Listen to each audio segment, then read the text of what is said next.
I don't remember at all being worried about the fact of pretending to be somebody else. I was supposed to play around a bit, get scolded a bit, and do things that this wonderful-looking man asked me to do. Mr. Ray was very tall and very handsome for me then. I was a tiny little girl. I remember so much of those times because they were so unusual for a little girl.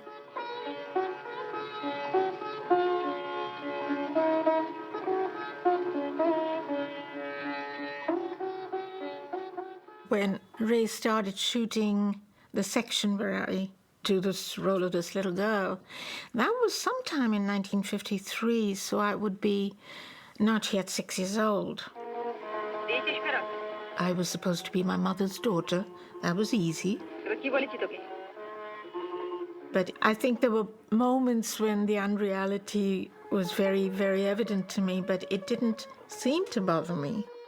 I was quite happy, as if I accepted that these things happened, partly because my mother was on the stage already and I had seen her act.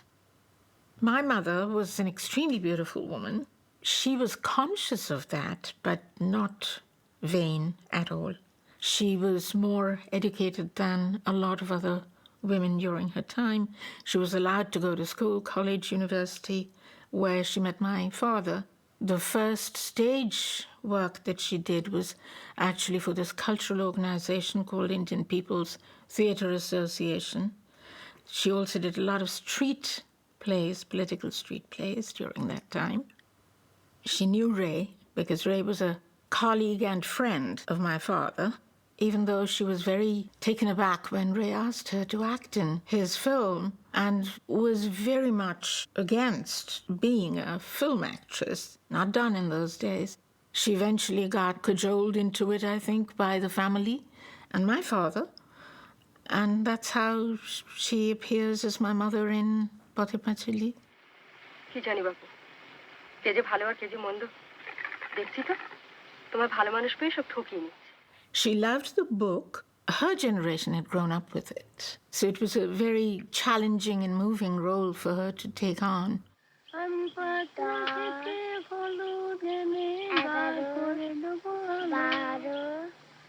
As far as I know from my mother, they were chatting about all the other roles around Shorpachaya, Horikard, Opu, Durga. We're just looking for a little girl. I was outside the room sitting and playing. And apparently he said, she'll do. I don't think it was any more dramatic than that. My mother was a very, very gentle person, soft-spoken, extremely dignified. She wouldn't raise her voice. She wouldn't slap me, in real life, I mean. She did once, and she immediately burst into tears. She couldn't do those things, except when she acted.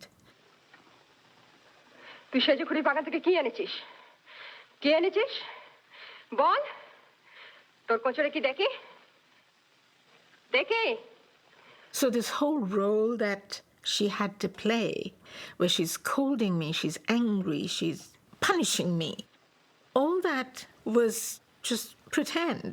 যা দিয়ে সেজে খুঁড়িকে ফিরে এসে উঠোনটা ঝাড় দিয়ে দিবি That's what I remember most, I think, about working with her, that she's so different in real life. She's not at all like that.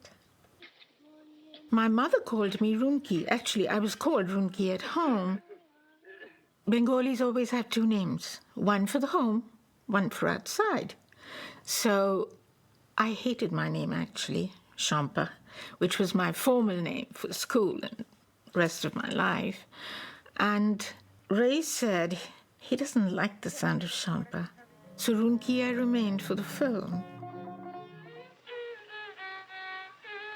One of my very clear memories of Ray is when there's the sequence where I sit and watch the old aunt eating and she doesn't notice me and I'm just watching her eat and I'm hungry. I remember Ray waited apparently for the lights to be right because everything was open to nature. And my mother kept saying, she hasn't eaten, it's getting late, she hasn't eaten. And he would not let me eat. he would tell her, wait, it's okay. Wait, we'll just get there. Maybe he was trying to get me hungry. I suspect so. Then he came to me and said, when the old lady is eating, you watch her. Can you sort of gulp? And he gulped. This I remember very clearly, and he had a big Adam's apple which went down and up. I couldn't do it. So he said, all right, just look at her hand going up and down, from the bowl to her mouth. So I said, fine. After a little while, he brought me a piece of thread, what we call zari, thread from a sari. And he said, keep playing with it. Wrap it around your finger, unravel it, because you need something to do. And we were still waiting for the light. So after a while, unconsciously, I was kind of swinging my leg. Then the light was okay. He said, okay, we'll start now. And I stopped. And he came and said, no, don't stop. Do that. I remember this, thinking that it was, I just followed the instructions. It was okay. He would usually sort of squat, sit down, be your level, because otherwise he was so tall for us that it would probably be difficult to convey anything he wanted us to do. The sequence where I'm asked to sweep the courtyard, my sweeping motions went both sides, which meant that the dust was just clouding up on either side of the broom, but nothing was being cleaned, and everybody laughed. It was later that I was told I have to broom it one way, not both ways, because that's not the way to use a broom. But of course, we don't have dusty floors in cities, and I was quite unfamiliar with it.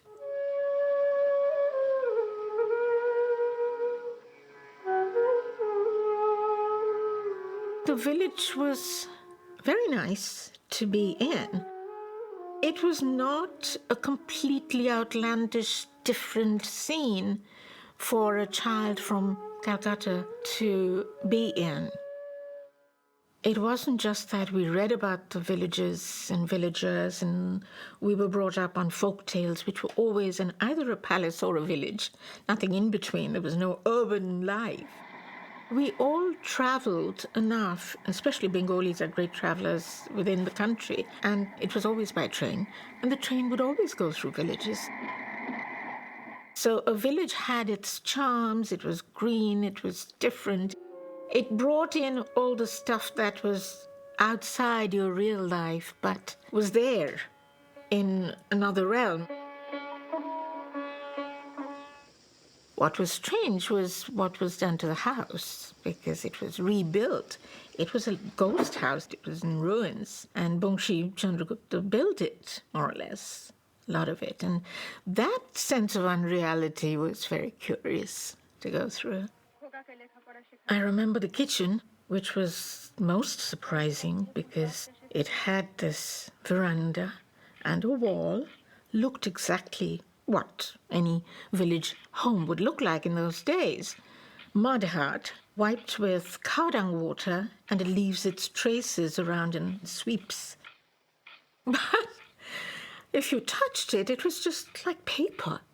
And that was astonishing for me. I just thought it weird that instead of a real wall, he had built this odd thing and stuck it then. Looks like a wall all the same.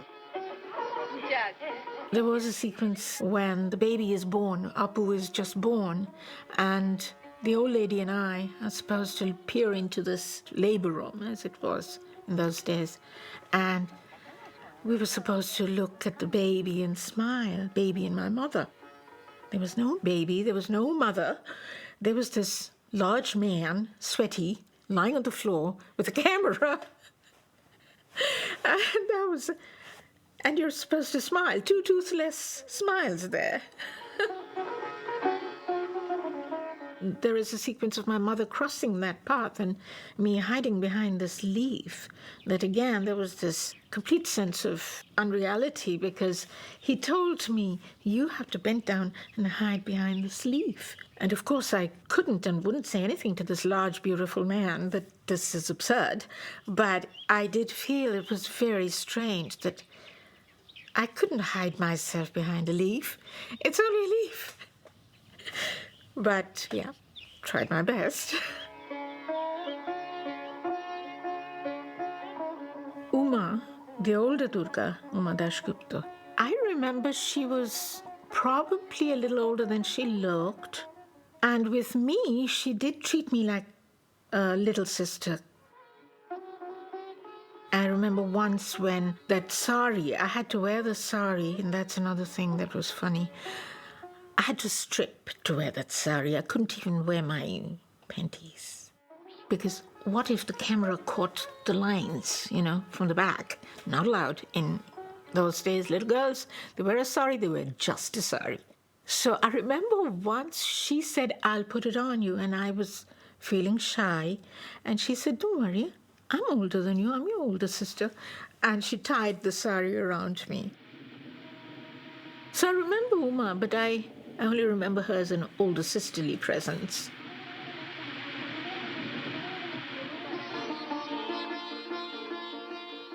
There's one thing that I keep remembering about those days, which I think is rather nice. It's about the smells. I remember smells like Subrata Mitra, the cameraman. They always had light meters in those days. So every shot, he'd bring his light meter under my nose, and his fingers were long, brown with nicotine. And there was this nicotine flavor. I wouldn't call it a bad smell. It was quite nice. Every day when we went for shooting, my mother and I would be, Boshi Chandragupta would come with this thin piece of cloth, torn piece, hold it open, and there would be 2 little nose studs, which we wear in the film. Mine was sky blue, and he would fix it with something called Durofix, which was really cow gum, and had this heady smell. Loved it. We definitely sniffed glue right through with those nose studs sticking in our nose.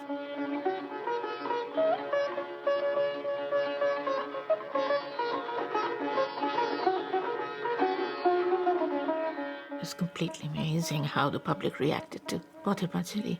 It wasn't just a fact of how much Bengalis loved this novel, but this was the first time they saw something on Bengali screen that related to actual life, as if the story was actually being visualized rather than acted out with makeup and costumes.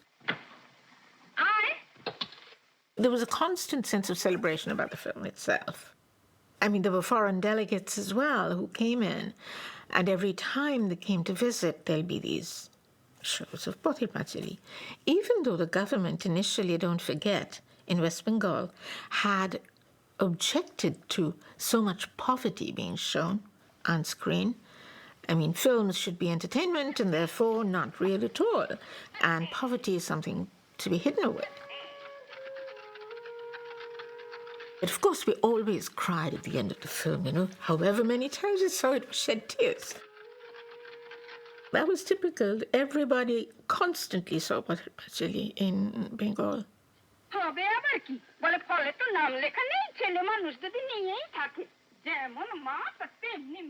My mother continued to live the rest of her life exactly the way she did before the film.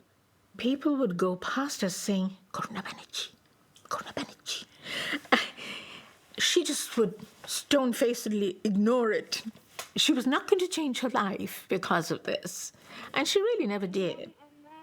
But the effect that Pather Panchali had on people around her, she was recognized forever. In Pather Panchali, Shubir, who was Opu, he, as far as I know, just went back to his old life, wherever he came from. And very recently, a filmmaker in Bengal has picked his story, his real story up, and made a film called Opur Panchali, which is about his life and how the film has affected his life.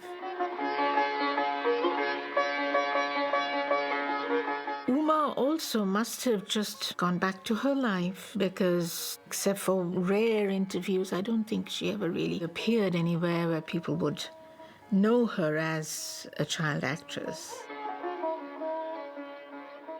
I never thought of my role as being of great significance. It was interesting for me in later life to think back, but it was always Uma, the older Durga, who had so much more to do and did it so marvelously well.